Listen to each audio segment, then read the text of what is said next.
Assalamualaikum warahmatullahi wabarakatuh. Waalaikumsalam warahmatullahi wabarakatuh. Alhamdulillahirabbil alamin wassalatu wassalamu ala asyrofil mursalin sayyidina Maulana Muhammadin wa ala alihi wa sahbihi ajmain amma ba'du.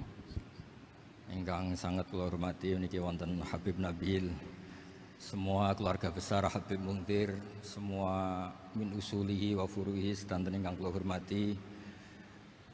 Ingkang terhormat Habib Ahmad Bahar, Habib Ja'far Al-Attas, niki wonten Profesor Nazaruddin, wonten Pak Muzani, wonten Mas Nusron sedanten ingkang kula hormati. Yang spesial, saya ini punya dua permintaan. Satu, jangan diundang lagi. Dua, saya minta maaf kalau yang ingin ngundang, mohon nggak usah diteruskan. Saya akan cerita yang ilmiah. Saya terima kasih tadi sama Habib Abdullah bin Ja'far sama Ustadz Hasan Saifur Rijal. Begini, kenapa saya banyak dikutip para narasumber? Karena saya ini jenis kiai yang otoritatif. Jadi saya ini karena nggak menteri, sehingga kalau belajar itu serius sekali. Ya alhamdulillah ini ada Pak Muzani, orang yang bisa ngelantik seseorang jadi presiden. Masih punya utang satu, bisa nggak ngelantik kita jadi ahli surga? Begini kalau cerita ilmiah, nanti saya baca hadisnya. Ada kelebihan kita jadi manusia itu justru karena ketidaktahuan kita. Kita tentu hingga detik ini tidak melihat surga langsung, tidak melihat neraka langsung, apalagi melihat Allah Subhanahu wa Ta'ala. Tapi selalu ada teori, dan ini dibenarkan oleh semua ulama karena ini nas itu mansus. Geniku di antara kelebihan Rasulullah SAW adalah diutus kafatan linnas, untuk semua orang. Sehingga ada orang ditanya, dengan apa kamu tahu kalau Tuhan itu satu? Orang ini dengan enteng menjawab, innal isnaini, angka 2, 3, 4 dan seterusnya. Nisbatu dzalika ilal wahid nisbatul far'i ilal asli. Jadi segampang itu nerangkan ayat qul huwallahu ahad. Allah itu satu. Karena angka itu 2, 3 sampai 1 miliar 1 triliun. Nisbatu dzalika ilal wahid nisbatul far'i ilal asli. Semua itu asal usulnya satu. Begitu juga begitu gampangnya Syekh Nawawi Al-Bantani menerangkan. Kenapa bismillah itu dimulai ba. Huruf hijaiyah kan alif, tapi kalau bismillah dimulai dari satu ba. Ba itu ada titik satu. Anda gambar kambing, gambar apa saja, gambar Anda entah baik entah jelek, itu tetap dimulai satu titik. Nah satu titik ini disebut nuqtatil wujud, asal usul wujud. Sebab itu kitab I'anatul Thalibin, tadi Habib Nabil cerita sanad-sanadnya Mbah Mun. Sebetulnya kalau boleh angkuh, yang berhak cerita itu saya, karena kitabnya milik saya. Tapi beliau tak kasih terus cerita, ya alhamdulillah ada penyambungnya. Nanti tak kasih lagi beliau. Ya memang yang paling berat beliau karena turunannya itu. Tapi kitabnya dari saya, jadi ya satu-satu. Kitab I'anatul Thalibin itu dikarang oleh ulama top, namanya Sayyid Abi Bakar Syato. Beliau punya murid yang sangat terkenal di Indonesia, namanya Syekh Mahfud At-Turmusi. Syekh Mahfud ini punya murid, diantaranya yang paling terkenal tentu Mbah Hashim sama Mbah Ahmad Dahlan, pendiri Muhammadiyah. Jadi kemudian kitab I'anah ini populer sekali untuk menerangkan fikih-fikih di Indonesia. Termasuk cerita bahwa wujubul jihad itu wujubul wasail lal maqasid. Jadi jihad itu wajib, itu wujubul wasail lal maqasid. Sama cari di syarah. Sekiranya dakwah itu bisa tidak dengan jihad, dengan pengajian kayak Majelis Rasulullah, kayak Majelis Nurul Mustafa, kayak kiai-kiai kampung, itu sudah cukup karena sudah isolul maksud, orang sudah menjadi kenal Allah Subhanahu wa Ta'ala. Sebab itu ketika Sayyidina Ali diutus di beberapa peristiwa termasuk di Khaybar, Sayyidina Ali didhawuhi la ayyahdiyawu bika rajulan wahidan khairan laka min humrin na'am. Ada satu saja yang Islam karena kamu itu lebih baik daripada kemenangan. Nah, kemudian ini supaya otoritatif menghormati masjid ini, Masjid Istiqlal, masjid yang luar biasa bersejarah. Saya baca keterbatasan kita, tapi ini menjadi kelebihan. Ini hadis di Shahihul Bukhari. Nanti sebagian materinya saya tinggal supaya ini tadi otoritatif tadi, supaya semuanya pakai sanad. Ini hadis dari Shahihul Bukhari, sehingga Anda tidak perlu tanya ini sahih apa enggak, karena ini di Shahihul Bukhari ikutnya nomor hadisnya itu 6408. Monggo kalau mau dihafal. Biasanya jenengan kan hanya apa Arba'in Nawawiyah. Ini hadis ini nomor 6408. Ada keterbatasan yang akhirnya menjadi kelebihan kita, yaitu kita tidak tahu Allah Subhanahu wa taala. Suatu saat para malaikat ditanya, apakah mereka yang membaca tasbih di sini misalnya di Istiqlal ini ngerti saya, kata Allah. Kata malaikat tidak tahu. Fayaqulu hal ra'auni. Qal fayaquluna la wallah ma ra'auka. Qal fayaqulu kaifa la ra'auni. Yaquluna la ra'auka kanu asyadda laka ibadatan wa asyadda laka tamjidan wa aktsara laka tasbihan. Andaikan manusia itu ngerti engkau ya Allah, maka tasbih mereka ini akan lebih dari kita. Saya beri contoh, ini terutama untuk zuriyah Rasulullah SAW. Nabi itu manusia, bashar, tapi lakal bashar. Nabi ketika muji Allah Subhanahu wa taala ini supaya kalau sholat jenengan hayati. Misalnya pertama muji begini. Lakal hamdu mil'us samawati wa mil'ul ardi. Kebanyakan di Jawa memang baca pakai rofaknya mil'u. Tapi di beberapa sanad dibaca mil'a, itu urusan i'rab lah. Engkau itu saya puji seluas langit dan bumi, seluas langit dan bumi. Seluas langit dan bumi itu enggak keren. Karena langit ini tetap mahsurah, as-samawat ini apapun luasnya langit itu tetap terbatas. Bumi apapun luasnya juga terbatas. Apa yang diteruskan oleh Rasulullah SAW? Wa mil'u ma syi'ta min syai'im ba'd. Dan pujian saya ini ya Allah sesuai kehendakmu, sejumlah kehendakmu. Karena ini yang tidak terbatas. Begitu juga ketika Nabi dengan keterbatasan sebagai manusia, bukan sebagai Habibullah. Atas nama manusia, Nabi itu punya dua sisi, kadang sebagai bashar, kadang sebagai Habibullah, dan sama-sama penting untuk mengawal Islam ini. Saya ulang lagi, sama-sama penting untuk mengawal Islam ini.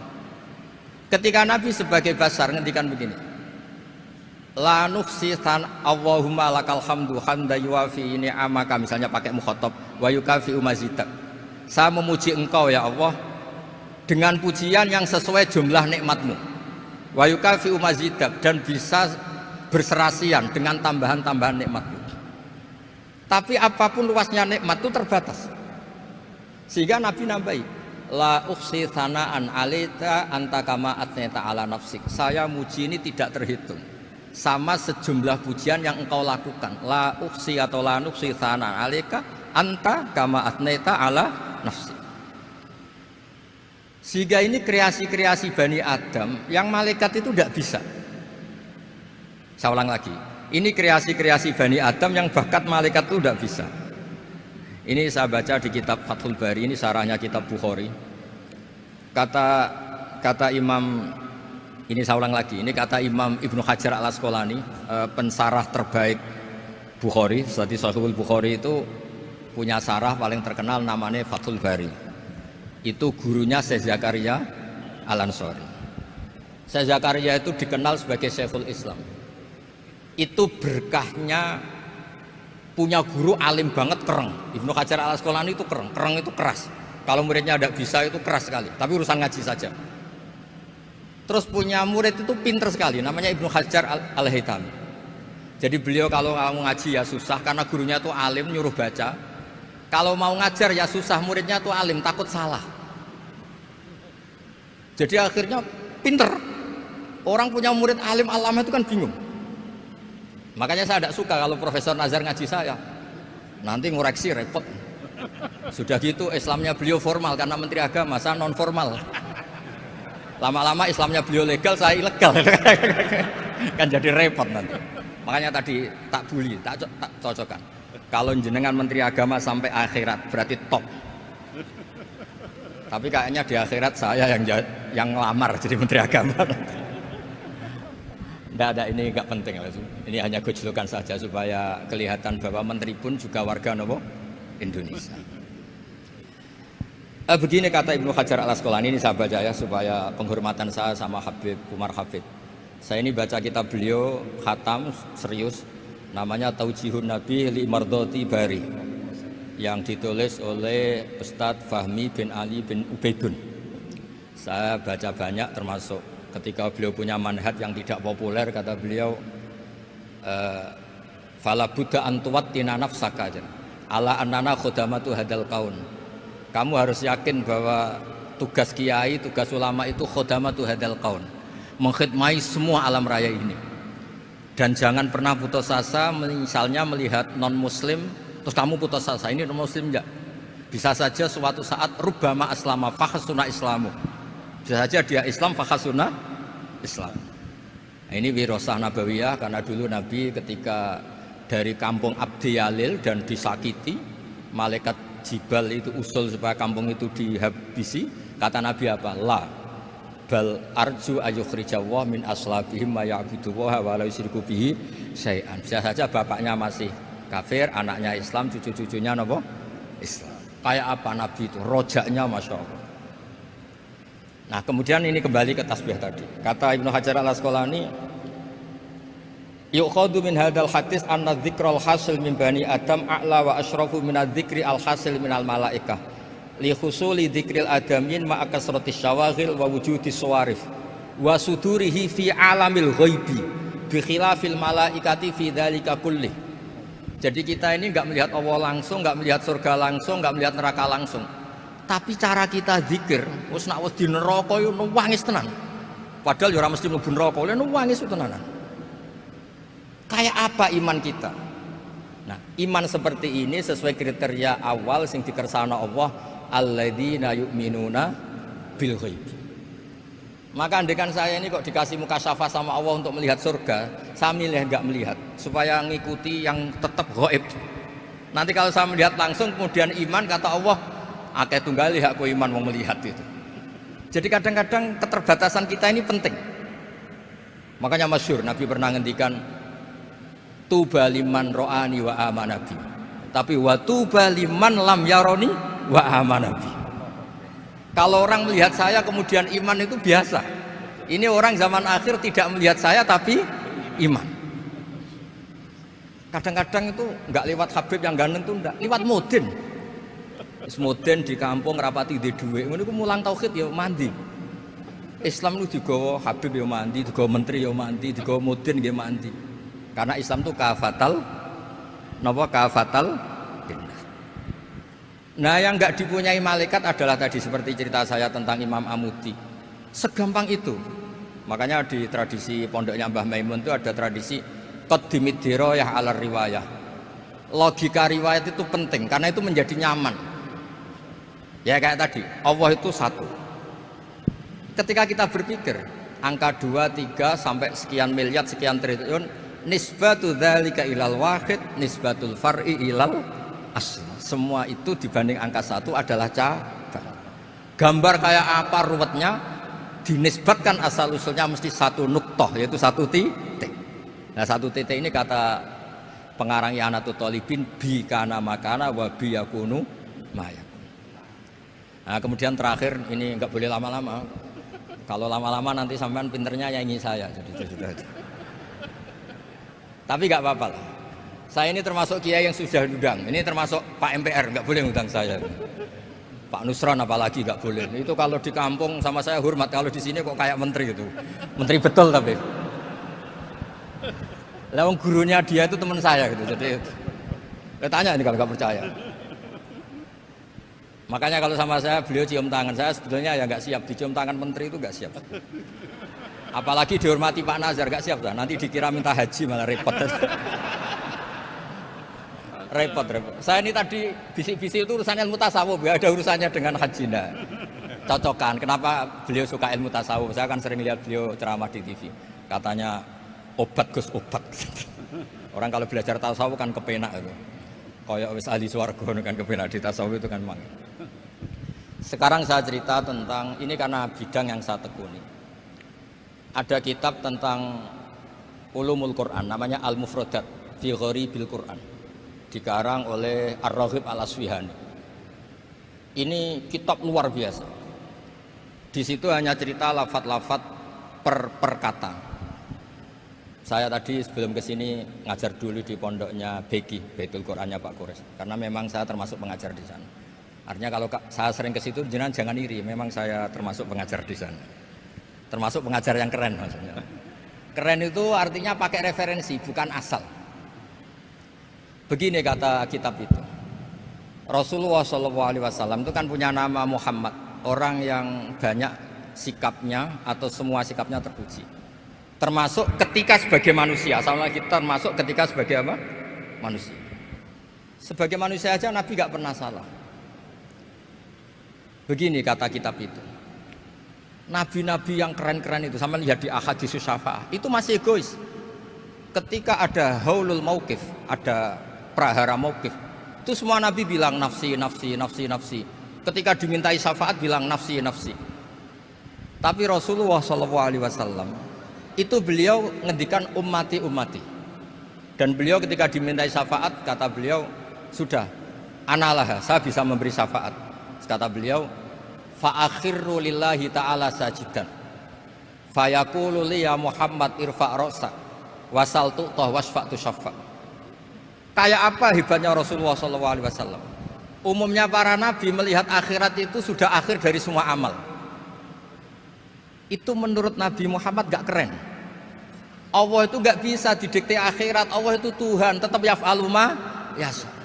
Jadi gak bisa misalnya sudah akhirat orang nyuwun sewu terus tanya, ya Rasulullah ini sudah akhirat kok jenengan sujud bareng ini gimana? Ini sudah gak darul amal tapi ini darul jaza. Gak bisa.